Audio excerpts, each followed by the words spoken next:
Welcome. If you crave chilling true crime stories, real mysteries, and twists you'll never see coming, you're in the right place. Subscribe now and join a community that never looks away from the truth. Because every week, we shine a light where others won't. Are you ready? Let's begin. Evelyn Mercer moved to the coastal town of Greyhaven to escape the abrasion of city life. She arrived in early spring, when the Atlantic still carried winter's bite, and the air was salt-cut, the kind that nipped the lungs but tasted clean. The town was small, tight streets lined with clapboard houses, paint peeling where storms had their way, gulls shrieking overhead as if they were paid to remind everyone of the sea's presence. She bought a small, tide-washed cottage on a bluff. 3 rooms, a wood stove, a view of the Atlantic that stitched the horizon together in silver. The roof leaked slightly in heavy rain, but she liked the imperfection. It felt honest. She didn't want the sleek anonymity of her old apartment in the city anymore, with its neighbors she never knew by name and its constant din of sirens that bled through thin walls. Here, mornings began with the sound of waves collapsing on rock. Nights ended with a hush so absolute that her own heartbeat felt intrusive. Evelyn's life was careful.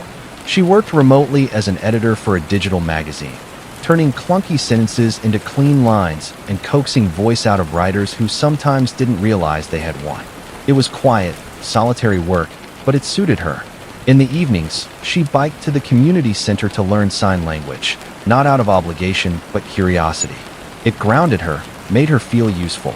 Twice a week, she volunteered to teach hearing-impaired adults who were just beginning to navigate the world of ASL. At home, she kept her windows cracked open whenever she worked.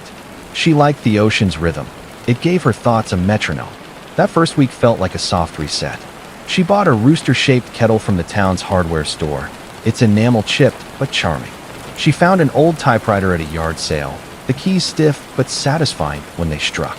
She even bought a houseplant, a pot hose, that she named June, telling herself aloud, "If you survive me, you'll deserve the whole cottage." Her only neighbor who spoke more than a passing hello was Roger, an elderly man with a terrier named Maple. He lived in a weathered 2-story across the bluff. Roger had the posture of someone who'd been bent forward by years of watching the sea. He waved from his porch most mornings, Maple trotting beside him on her leash. Sometimes he called out bits of weather lore. Red sky tonight, sailor's delight.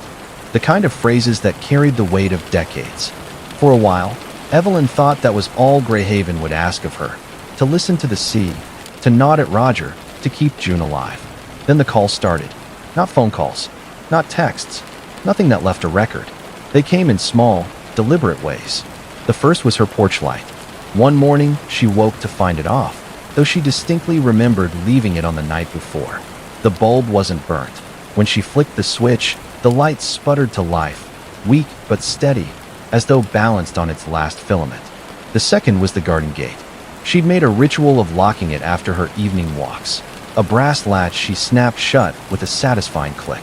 Yet, 3 mornings in a row, she found it unlatched, swinging just enough to creak. The third was worse. One Thursday, she came home from the community center to find her back door slightly ajar. Not open wide.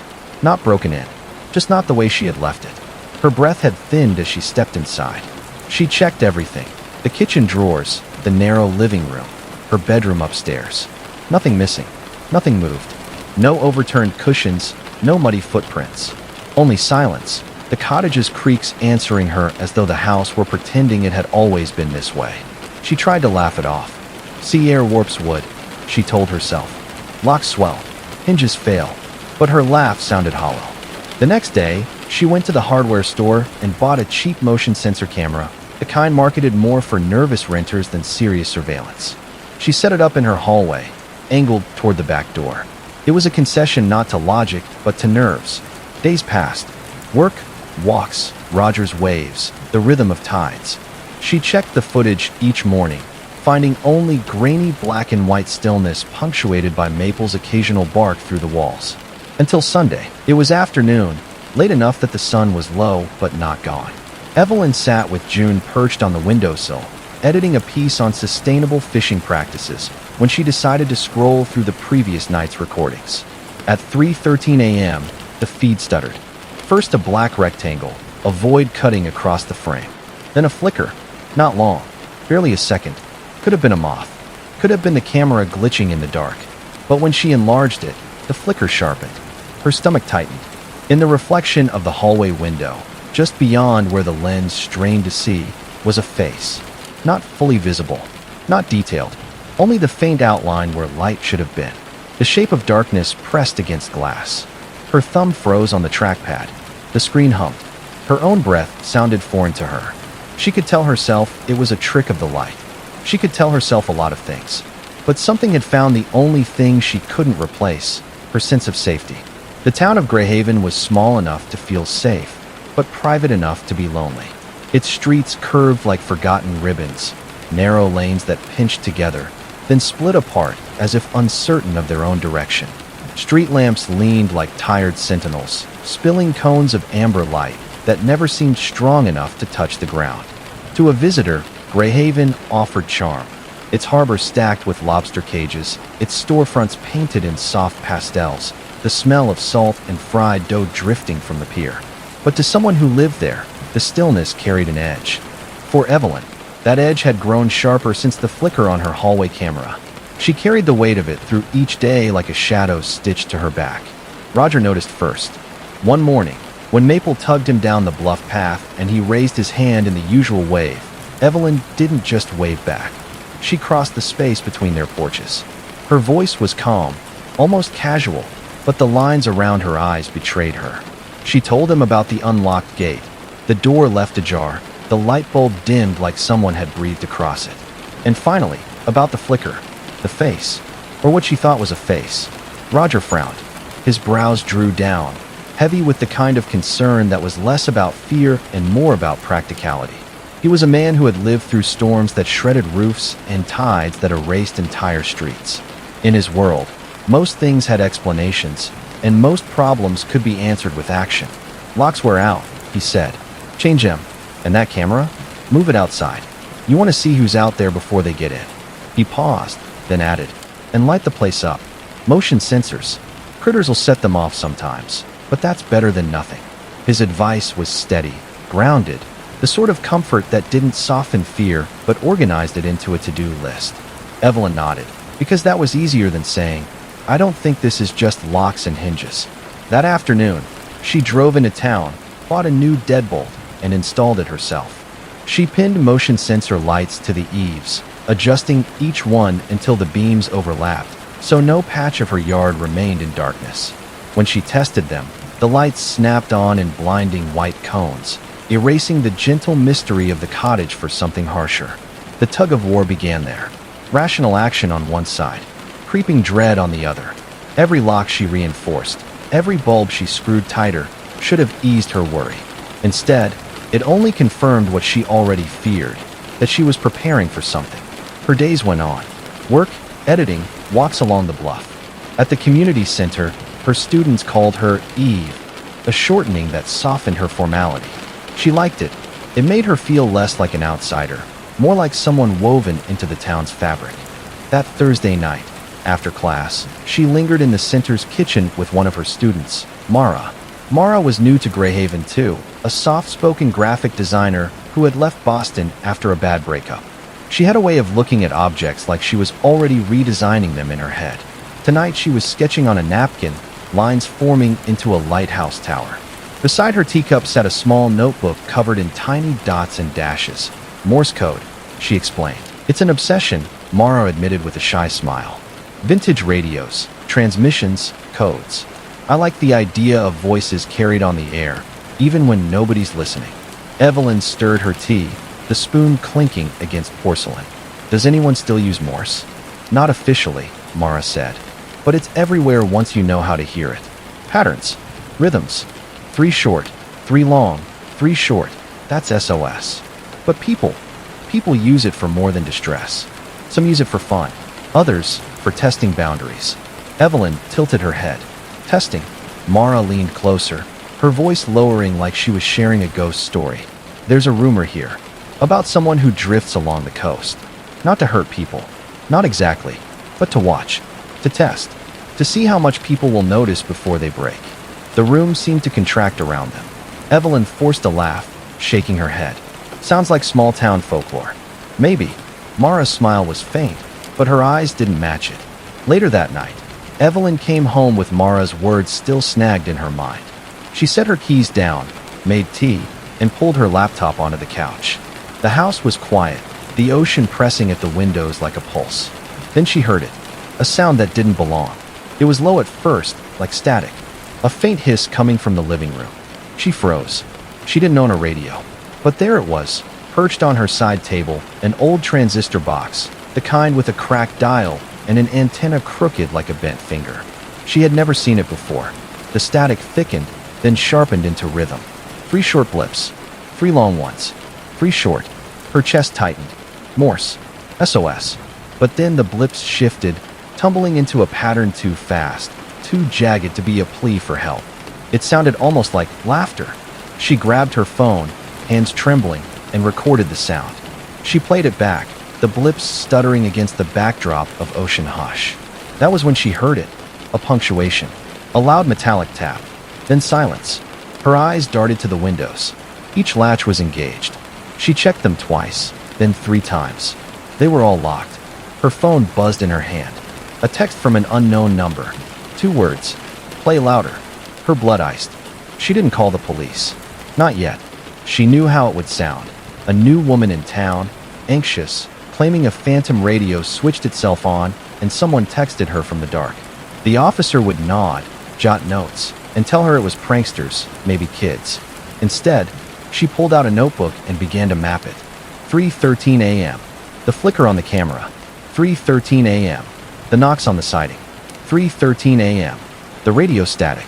Coincidence was one thing. Repeated coincidence was another. So she waited. She planned. The next night, she set her phone to record at exactly 3:13 a.m. The cottage was in pitch dark, every window latched, every light extinguished. The sea beat against the bluff like a slow, relentless heartbeat. Evelyn lay in bed, staring at the phone's red recording light. Silence deepened until it was heavy enough to crush thought. Then, a single, heavy footstep in the hallway, muffled against the rugs, followed by the soft, appraising click of a fingernail on glass. When the clock hit 3:13, the house read like a book, and someone in the margins was writing her chapter. Evelyn had always been the kind of person who turned anxiety into action. It was what made her a good editor. Where others flinched at messy drafts, she leaned in, piecing order from chaos. Words had patterns, and patterns could be solved. The events in Greyhaven had begun to form their own draft. Flickers, blips, knocks, the 3:13 recurrence. Not random, not accidents. A pattern, and patterns meant puzzles. So she decided to confront it. She pulled Mara into her orbit more directly, under the guise of curiosity, but with urgency thrumming beneath. Mara didn't need convincing. The radio incident had hooked her. Finally, something that touched her world of signals and codes. She showed up to Evelyn's cottage one Saturday with a messenger bag full of cables and notebooks, her eyes alight in the way some people's eyes glimmered at campfire stories. Together they rigged a second camera outside, pinning it discreetly beneath the eaves, angled not only toward the yard but toward the bluff path that threaded down to the water. Evelyn also positioned mirrors in her entryway, not decoration, but traps. Any reflection might betray what the cameras couldn't see. It was a strange comfort, this collaboration. 2 women in a cottage, drawing maps of paranoia, trying to outwit someone who might, or might not, be real. The radio became their key. Mara lugged in a small frequency scanner, a gray box studded with knobs. She hunched over it, headphones askew, listening to static with the intensity of a priest parsing prophecy. Hours bled into nights as they tracked the bursts of sound. Finally, they pinned it down, a low-power transmitter. Mobile, cheap, the kind you could buy online without leaving a footprint. It could have been a prankster, a hobbyist, or someone with intent. The not knowing was its own violence. Then came the night Greyhaven went dark. It was late. Evelyn had just finished editing a travel essay, the words blurring into one another, when every light in the cottage blinked out. Across the bluff, the neighboring houses dissolved into shadow, leaving the town swallowed by an oceanic black, the kind of darkness you could drown in. Her backup generator coughed to life, stuttering before catching, humming like a nervous animal.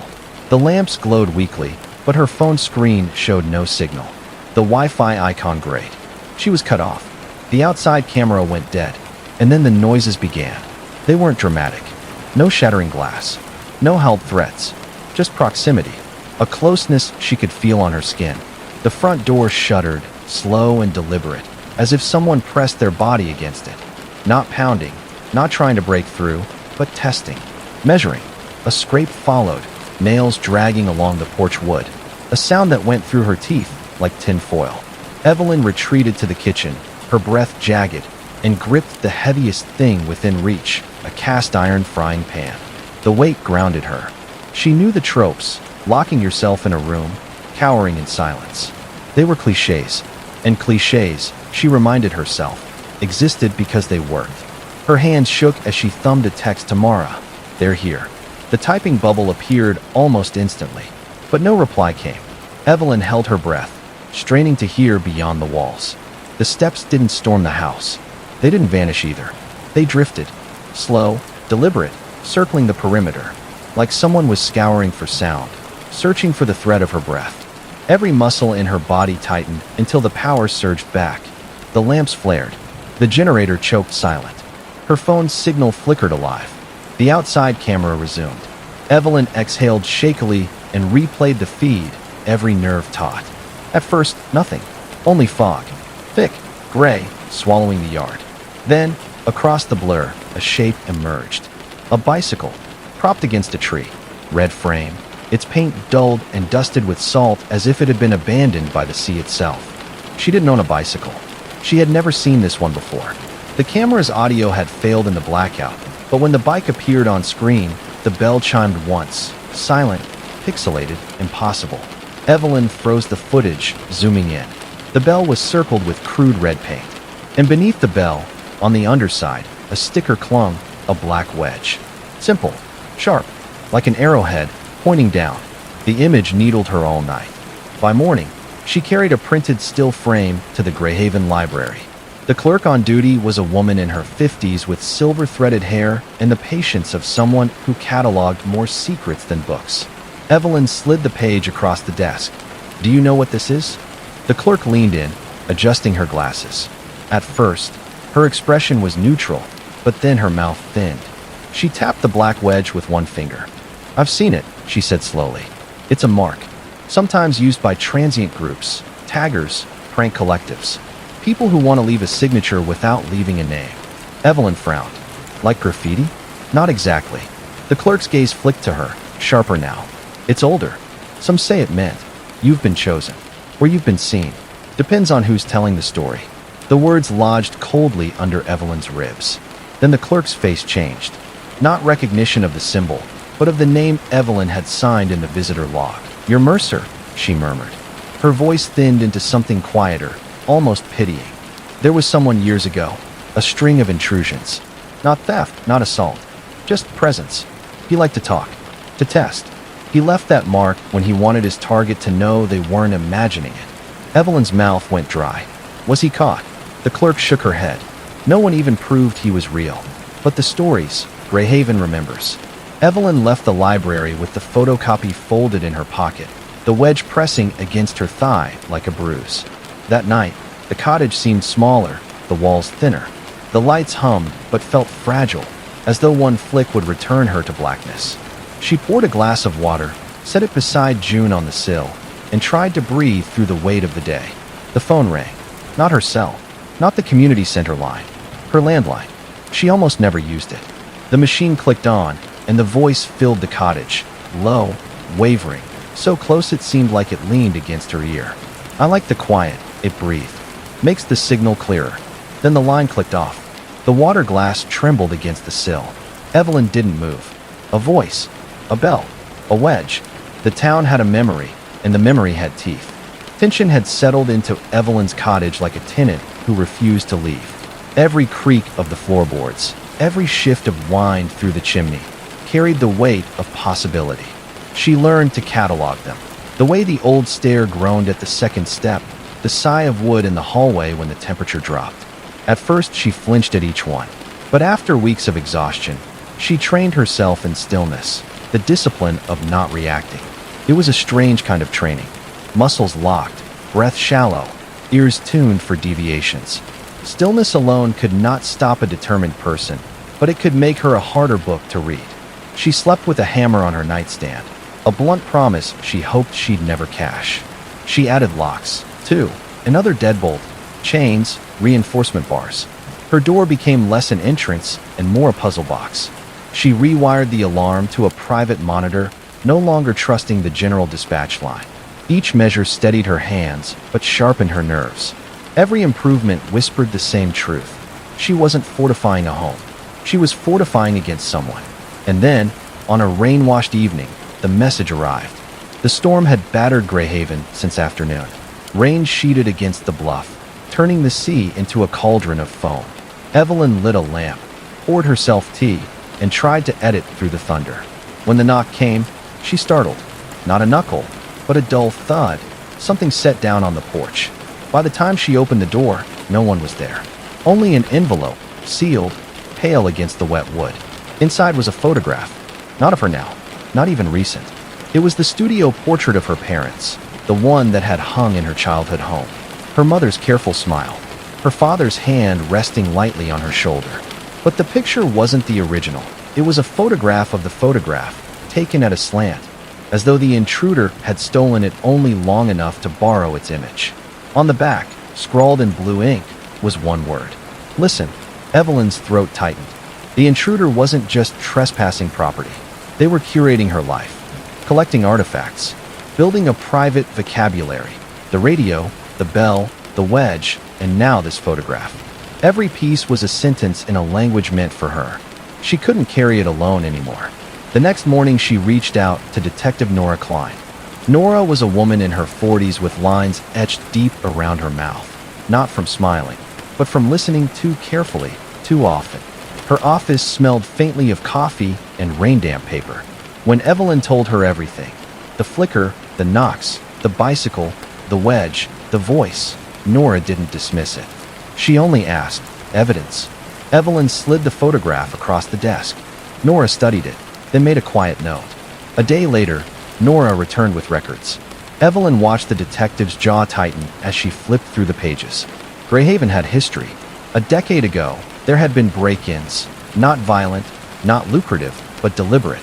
Each clustered around 3:13 a.m., each marked with a signature, a bell left on a porch, a wedge sticker on a doorframe, a photograph stolen or tampered with. The suspect was never caught. The cases dried up, filed into the drawers of unsolved that every small town accumulates. Nora exhaled. Procedurally, it's thin. No theft, no assault. Without escalation, it's hard to tie a pattern to a crime. She glanced at Evelyn, her eyes narrowing with conviction. But I believe you, and belief is enough to act before this goes further. She arranged a stakeout. 2 officers in unmarked vehicles, rotating watches at the bluff road and the hedges. Evelyn would remain inside, lights down, a camera rolling, her nerves on edge. The night arrived heavy with mist. The air smelled metallic, like rain waiting to fall. Evelyn sat in her living room, curtains cracked just enough for the cameras, her hammer within reach. Every tick of the clock crawled through her ears. 3:10, 3:11. Her breath slowed, not by choice, but by survival. 3:12. A minute stretched into an hour. 3:13. Movement. The outside footage caught it first. A shadow slipping between the hedges. Not a full figure, but fragments. A shoulder, a blur of fabric, the gloved hand pressing against a window frame. Evelyn's pulse slammed. The officers moved, quick and coordinated. The intruder fled instantly, as if expecting pursuit. He cut across the yard, the cameras catching streaks of motion, before bolting toward the fog at the waterline. The chase was clumsy, bodies scuffling with wet grass, radios crackling. Evelyn pressed against the glass, her throat locked, watching them vanish into haze. Minutes later, the radio crackled with triumph. They had caught him. He was wiry, 30s, hair shaved close. His eyes glinted like flint under the squad car's dome light. His hands were empty, his breathing calm. In the car, every question received the same answer, flat and chilling. Silence is the clearest signal. No elaboration. No name, just the mantra, repeated until the ride back felt endless. By dawn, he sat in a holding cell, thin and windblown, notebook balanced on his lap. When an officer finally opened it, they found page after page of symbols, wedges circled, sketches of bells, phrases rendered in block letters, and a short list of names. Evelyn's was there. Beneath it, in uneven script, a single phrase. Not yet. They had caught a body, or a shadow, but the sentence left in his notebook hinted the story wasn't finished. For a few days, Greyhaven breathed easier. The wiry man with the flint eyes had a name now, Adrian Vale. He was charged with trespassing and harassment while detectives combed through his actions, trying to elevate the charges. The town whispered relief, as if catching him had put the tide back where it belonged. Evelyn tried to believe it. She added the hammer back to its drawer, tried to work through her backlog of lessons, even dared to sleep a full night. But the sensation didn't leave her, that she was not only watched, but curated. At the station, Detective Nora Klein invited her to examine Adrian's possessions. No weapons, no transmitters, no lockpicks, but dozens of Polaroids. Not just of her cottage. People across town, framed at odd hours. A man smoking on his porch at 2 a.m. A woman carrying groceries in the dim orange wash of a streetlight. A child peering through blinds, caught in grainy flash. Their lives reduced to moments pinned like insects, studied without consent. Detectives began to stitch a pattern. Adrian wasn't violent, not yet. But he was obsessive, meticulous. A stalker with a taxonomy. The real puzzle was motive. In interviews, Adrian rarely raised his voice. He spoke of listening, of how every house had its own frequency, every person a rhythm. You can hear truth if you wait, he said softly, his fingers steepled. The way people breathe, the pauses between words, that's where the signals hide. He called it anthropology. He called it signal detection. To Evelyn, it felt like desecration. But then came the letter. One afternoon, a plain envelope appeared in her mailbox. Inside was a single photograph, the back of her childhood portrait, the one Adrian had photographed before. The same blue ink word, listen, but now with a new line scrawled beneath. You taught me how to hear. The words chilled her. She hadn't taught Adrian anything. And then she remembered. Months earlier, in a class, she had guided a young student through cues for lip reading. How to anticipate sound through rhythm.